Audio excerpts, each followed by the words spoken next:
اور ہاتھ کہاں باندھنے چاہیے، اور امت کو پہلے ہی ان چیزوں نے گمراہ کر دیا ہے۔ امت اس چیز میں پڑھ کے لوگوں نے ہمیں جو ہمارے اسلام کے جو دشمن ہیں انہوں نے ہمیں ان چیزوں میں الجھا کے بالکل الگ الگ کر دیا، ٹکڑے ٹکڑے کر دیا۔ تو اس طرح کے سوال نہ کریں، بس دیکھیں کہ سجدہ کوئی کر رہا ہے، چاہے اونچا کر رہا ہے یا نیچا کر رہا ہے، کر تو اللہ کو رہا ہے نا، کسی دربار پہ یا کسی غیر اللہ کو تو نہیں کر رہا۔ تو اس لیے ایسے سوال کر کے نہ خود اپنے لیے نہ ہی دوسروں کے لیے تنگی کریں۔ تو آپ صلی اللہ علیہ وسلم کا فرمان ہم نے پڑھ لیا ہے۔ آپ نے فرمایا کہ سب سے ظالم وہ شخص ہے، یعنی مجرم ہے وہ شخص جس نے ایسے سوال کیے کہ اس کے سوالوں کی وجہ سے مسلمانوں پہ تنگی ہو گئی۔ اچھا جی، یہاں پہ کیا ہوا تھا کہ حج کے بارے میں ایک آدمی نے سوال کیا، اور ایک شخص نے سوال کیا، یا رسول اللہ آپ مجھے بتائیں کہ میرا باپ کون ہے؟ تو اللہ تعالیٰ نے فرمایا کہ ان کو بتاؤ کہ اگر تمہارے سوالوں کا جواب ظاہر کر دیا جائے گا تو تمہیں برا لگے گا۔ اس زمانے میں ظاہر ہے کہ یہ کام بہت زیادہ عام تھا زمانہ جاہلیت میں، تو بہت سارے ایسے لوگ تھے جن کے باپوں کو کا پتہ نہیں تھا، خبر نہیں تھی۔ تو اس وجہ سے اللہ تعالیٰ نے فرمایا کہ جن چیزوں پہ میں نے پردے ڈالے ہوئے ہیں ان پہ پردے ہی رہنے دو، ان کو ظاہر نہ ہونے دو۔ اور اگر تمہیں زیادہ شوق ہے سوال کرنے کا اور تم چاہتے ہو کہ تمہیں تمہارے سوالوں کے جواب ملے، تو پھر اس وقت سوال کیا کرو جب وحی کے اترنے کا وقت ہو، یعنی وحی کے نزول کے دنوں میں سوال کرو۔ اب تو وحی کا اترنے کا سلسلہ ختم ہو چکا ہے، تو اس دور کے لیے ہے یہ کہ اگر تم اس وقت سوال کرو گے تو تمہیں تمہارے سوالوں کے جواب وحی کے ذریعے مل جائیں گے۔ قد سألها قوم من قبلكم ثم اصبحوا بها کافرون، پھر فرمایا بها کافرین، پھر فرمایا کہ تمہارے سے پہلے بھی کچھ لوگوں نے ایسے سوال کیے تھے اپنے نبی سے، یعنی قوم موسیٰ نے اپنے نبی سے، حضرت موسیٰ علیہ السلام سے سوال کیے، پھر جب ان کے اوپر وہ احکامات نافذ کیے گئے، نازل کیے گئے، تو انہوں نے جو ہے ان پر عمل کرنے سے انکار کر دیا۔ تو ایسا نہ ہوگے تم بھی یہی معاملہ کرو۔ ما جعل اللہ من بحیرۃ ولا سائبۃ ولا وسیلۃ ولا حام، پھر فرمایا کہ اللہ تعالیٰ کی حرام کی ہوئی چیزوں کو، حلال کی ہوئی چیزوں کو حرام مت کرو۔ مشرکین مکہ بھی ایسے کیا کرتے تھے کہ 3-4 قسم کے جانور جو تھے وہ اپنے اوپر ان کا گوشت، ان کا دودھ حرام کر دیتے۔ یعنی آج کے دور میں بھی ہم یہ چیز دیکھ رہے ہیں نا کہ گوشت، اور کل کچھ لوگوں نے آنسر کیا ہے ان چیزوں کا جو کل ہم نے سیشن کا بولا تھا، تو اس میں بھی اسی طرح کی عجیب و غریب چیزیں آ رہی ہیں۔ وہ انشاءاللہ مکمل ہو جائے، آپ سب بھیج دیں تو پھر پڑھ کے آپ کو سنایا جائے گا۔ تو مشرکین مکہ بھی یہی کیا کرتے تھے، اور بے بنیاد چیزیں، کوئی ان کا قرآن کے ساتھ، اسلام کے ساتھ لینا دینا نہیں ہے۔ حیرت ہوتی ہے، اور پھر ان کے اوپر اتنے پکے عقیدے ہیں کہ نماز قضا کرنے سے ہمیں اتنا ڈر نہیں لگتا جتنا ہمیں ڈر ان چیزوں کی قضا کرنے سے لگتا ہے۔ مثلا کسی پیر نے کہہ دیا کہ تمہاری منت پوری ہو جائے گی تو تم فلاں جگہ پہ موم بتی جلاؤ گی، دیا جلاؤ گی آ کے، اور تمہیں ہر جمعرات کو جلانا ہی ہوگا۔ تو پھر وہ جو مریدنی ہوتی ہیں ان کو، ان کی جو بھی حالت ہو، بیمار ہوں، معذور ہوں، کوئی بھی حالت ہو، سفر ہو، وہ کہتی ہیں کہ میں نے جمعرات کو اس جگہ پہ پہنچنا ہے کیونکہ مجھے پیر صاحب نے بولا تھا کہ دیا جلانا ہے، اگر میں نے نہ جلایا تو کوئی آفت آ جائے گی میرے اوپر، لیکن نماز قضا کر دی تو کوئی آفت نہیں آئے گی، اور نماز کی کوئی فکر نہیں ہے۔ ہماری یہ حالات ہیں۔ اللہ تعالیٰ قرآن پاک میں بھی فرما رہے ہیں نا کہ ہم اللہ سے نہیں ڈرتے، اللہ کے علاوہ جو ہم نے معبود بنا رکھے ہیں ان سے، اللہ سے بھی کہیں زیادہ ڈرتے ہیں۔ تو یہ واقعی یہ حالات ہیں۔ تو اب یہاں پہ ہم دیکھ لیتے ہیں بحیرہ، صائبہ، وسیلہ اور حام کیا ہے۔ تفسیر میں یہ لکھا ہے کہ بحیرہ وہ جانور ہے جس کا دودھ بتوں کے نام پر روک لیتے تھے، اس کو کوئی دوہتا نہیں تھا۔ ٹھیک ہے، ایک جانور کو مخصوص کر دیا کہ یہ ہمارے بتوں کا ہے تو اس کا دودھ نہیں دونا، اور اس سے جانور کو جو ہے اذیت دینی ہے۔ ظاہر ہے جب دودھ نہیں دھوئیں گے تو جانور بیمار پڑ جائے گا، تو یہ جو ہے اس کی سزا تھی کہ اس کا دودھ نہیں دھونا کیونکہ وہ پیروں کے نام پہ ہے۔ سائبہ وہ جانور ہے جس کو بتوں کے نام پر چھوڑ دیتے تھے، اس سے کوئی کام نہیں لیتے تھے، جیسے ہمارے ملک میں لوگ سانڈ چھوڑ دیتے ہیں، اس طرح عرب میں لوگ اونٹوں کو چھوڑ دیا کرتے تھے۔ اور اس کا رواج ایک شخص تھا عمر بن کجی، اس نے ڈالا تھا۔ اور وسیلہ جو ہے وہ اونٹنی ہے جو بار بار مادہ جنے، یعنی ہر بار مادہ بچہ دے، اونٹنی ہی کو جنم دے، کوئی اونٹ نہ جنے، اس کو بھی بتوں کے نام پہ چھوڑ دیتے تھے۔ سبحان اللہ، نعوذ باللہ نعوذ باللہ۔ اور حام جو ہے وہ اونٹ تھا جس کے کم از کم 10 بچے پیدا ہو چکے ہوتے تھے، جس کی پشت سے 10 بچے پیدا ہو چکے ہوتے تھے، اس کو بھی بتوں کے نام پہ چھوڑ دیا جاتا تھا۔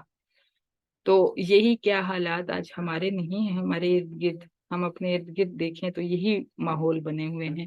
ہم غیر اللہ کے نام پہ اللہ کی حلال کی ہوئی چیزوں کو چھوڑ دیتے ہیں اور ہم اپنے اوپر ان کو حرام کر دیتے ہیں۔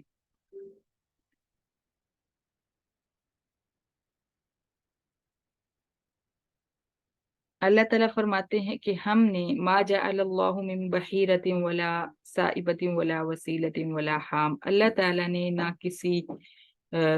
بحیرہ، نہ سائبہ، نہ وسیلہ اور نہ ہی حام کو حرام کیا ہے۔ ولیکن الذین کفروا یفترون علی اللہ الکذب، لیکن کافر اللہ پر جھوٹ باندھتے ہیں۔ وَأَكْثَرُهُمْ لَا يَعْقِلُونَ، اور ان میں سے اکثر بے وقوف ہیں۔ وَإِذَا قِيلَ لَهُمْ تَعَالَوْا إِلَىٰ مَا أَنزَلَ اللَّهُ وَإِلَى الرَّسُولِ، اور جب ان سے کہا جاتا ہے کہ اللہ اور اس کے رسول کی طرف آؤ، یعنی جو اللہ کی طرف سے نازل کیا ہوا ہے قرآن مجید ہے اس کی طرف آؤ، اور رسول اللہ صلی اللہ علیہ وسلم کی احادیث کی طرف آؤ۔ قالوا حسبنا ما وجدنا علیہ آباءنا، وہ کہتے ہیں ہمیں وہ دین کافی ہے جس پر ہم نے اپنے باپ دادا کو پایا۔ یہی حالات ہیں آج کل ہمارے بھی۔ ہم بھی جب کسی کو کہتے ہیں، ہمیں جب کہا جاتا ہے کہ قرآن پڑھو ترجمے کے ساتھ، اس کو سمجھو، حدیث مبارکہ پڑھو، تو ہم کہتے ہیں نہیں، ہمیں جو ہمارے باپ دادا جس راستے پہ چلا گئے ہیں، ہماری امی اس طرح کیا کرتی تھیں، ہمارے ابو اس طرح کیا کرتے تھے، ہماری دادی جو ہیں وہ 11ویں دیا کرتی تھی، ہماری دادی فلاں قبر پہ جاتی تھی اور ہمیں انہوں نے وصیت کی تھی کہ آپ لوگوں نے بھی اس قبر پہ جھاڑو لگانا ہے۔ اس طرح کی باتیں ہم قرآن پڑھنے کو جو ہے ترجیح ہی نہیں دیتے، اہم ہی نہیں سمجھتے۔ ہم بس کہہ دیتے کہ جو ہماری دادی نے کہا تھا، جو ہماری امی نے ہمیں وصیت کی تھی، ہم نے وہی کرنا ہے۔ وہی بات اللہ تعالیٰ فرما رہے ہیں، قالوا حسبنا ما وجدنا علیہ آباءنا، وہ کہتے ہیں جس مذہب پہ ہم نے اپنے باپ دادا کو پایا ہے ہمیں وہ کافی ہے، اس لیے ہمیں قرآن حدیث پڑھنے کی ضرورت نہیں ہے۔ اولو کان آباؤہم لا یعلمون شیئا ولا یہتدون، اللہ فرماتے ہیں کیا ان کے باپ دادا اگرچہ بے عقل اور بے راہ ہوں تب بھی، یعنی وہ ہدایت پر نہ ہوں اور وہ بے عقل ہوں تب بھی وہ ایسا کریں گے؟ اب اس چیز کو اکثر ہمارے ہاں بہت زیادہ معیوب سمجھا جاتا ہے کہ کوئی بچہ جو ہے، مثلا بچہ اتنا بچہ نہیں، جوان ہو جائے، سمجھدار ہو جائے، اور وہ اپنے ماں باپ کو کہے کہ یہ راستہ غلط ہے، یہ ٹھیک نہیں ہے، ہم نے اس طرح سے پڑھا ہے، قرآن ہمیں یہ کہتا ہے تو آپ اس طرح نہ کریں، تو ماں باپ بھڑک اٹھتے ہیں ایک دم، وہ کہتے ہیں تم ہم سے زیادہ پڑھی لکھی ہو، تم نے ہم سے زیادہ پڑھ لیا، تمہیں ہم سے زیادہ سمجھ ہے، اب تمہیں ہمیں سکھانے لگی ہو۔ تو یہ معاملہ ہوتا ہے۔ لیکن ایک بات یاد رکھیے کہ اللہ تعالیٰ جو رب ہے، اسی نے ہمارے ماں باپ کو بھی عقل دی ہے، اسی نے ہمیں بھی عقل دی ہے۔ اگر ماں باپ کو زیادہ سمجھ دی ہوتی اور ہمیں جو ہے اس عمر تک پہنچنے تک اتنی عقل نہ دی ہوتی، تو پھر کیا ہوتا؟ پھر ہم سے حساب کم ہوتا، ہمارے ماں باپ سے زیادہ ہوتا، جبکہ قیامت کے دن ایسا کچھ نہیں ہوگا۔ ہر ایک سے اللہ تعالیٰ برابر برابر پوچھیں گے، جیسے ماں باپ سے پوچھیں گے اسی طرح ہم سے بھی سوال ہوگا کہ تم نے کیا کیا، تم اپنے بارے میں بتاؤ، تم نے کیوں شرک کیا، تم نے کیوں صحیح راستہ نہ اپنایا۔ یہ نہیں ہوگا کہ ہمیں والدہ نے یہ حکم دیا تھا، والدہ نے وصیت کی تھی، ہم اس لیے کرتے رہے، اس وقت یہ جواب نہیں چلے گا، کیونکہ ایک انسان کو جب اللہ تعالیٰ عقل، سمجھ، شعور دے دیتے ہیں 30 سے 40 سال کی عمر تک، ہر انسان کو اللہ تعالیٰ مکمل شعور دے دیتے ہیں،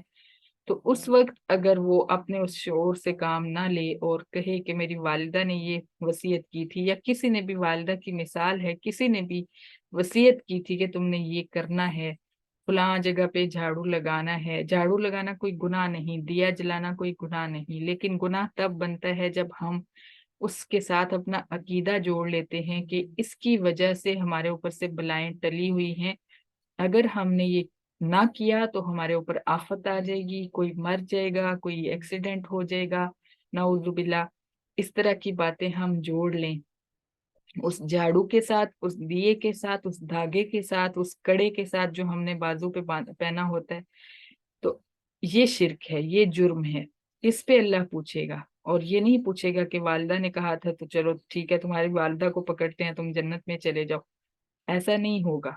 ہر ایک سے الگ الگ حساب ہوگا اور کسی کو یہ عذر کام نہیں آئے گا۔ کفار مکہ نے بھی یہی کہا تھا کہ ہمیں یہ مذہب کافی ہے جس پہ ہم نے اپنے باپ دادا کو پایا، یعنی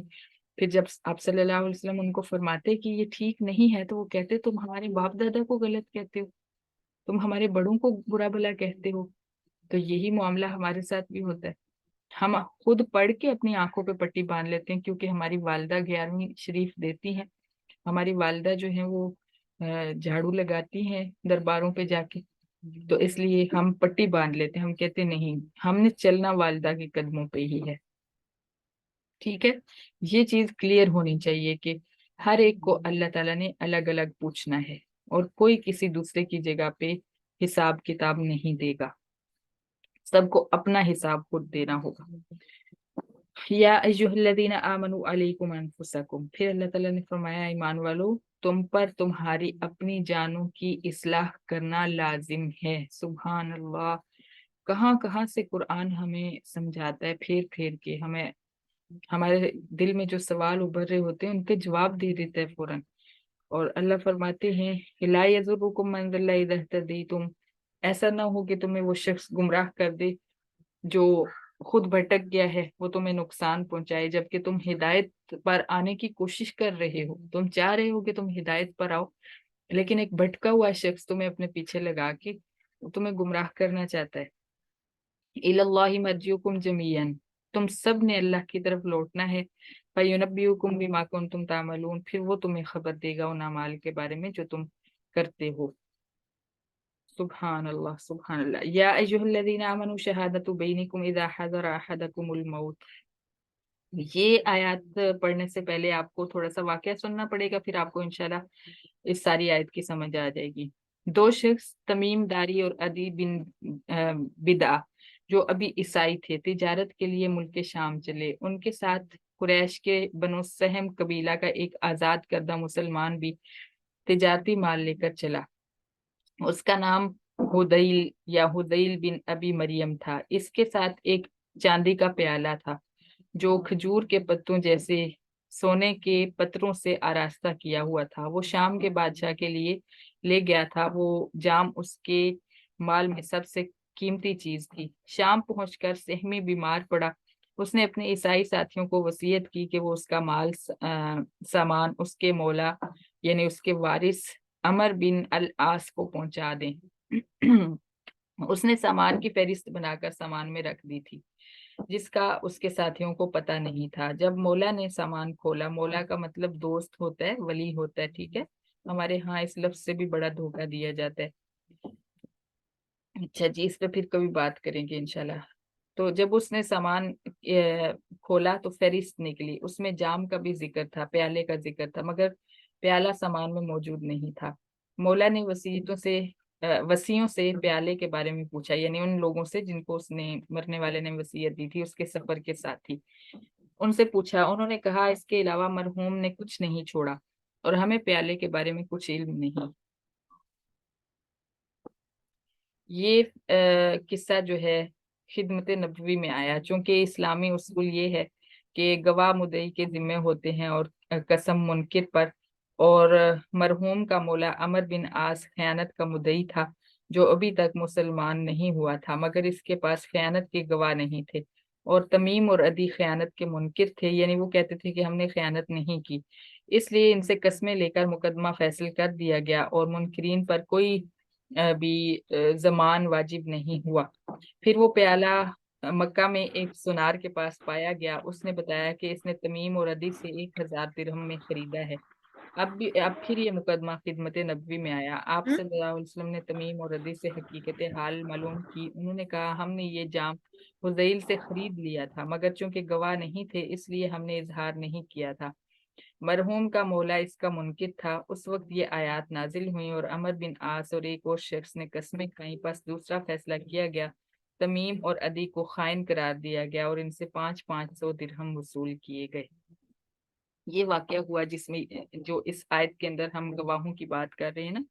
اے ایمان والو تمہاری آپس کی گواہی جب تم میں سے کسی کو موت آئے، وصیت کے وقت وہ 2 معتبر آدمیوں کو جو ہے وہ گواہ مقرر کر لے، اور وہ 2 معتبر آدمی تم مسلمانوں میں سے ہوں تو زیادہ اچھا ہے، لیکن اگر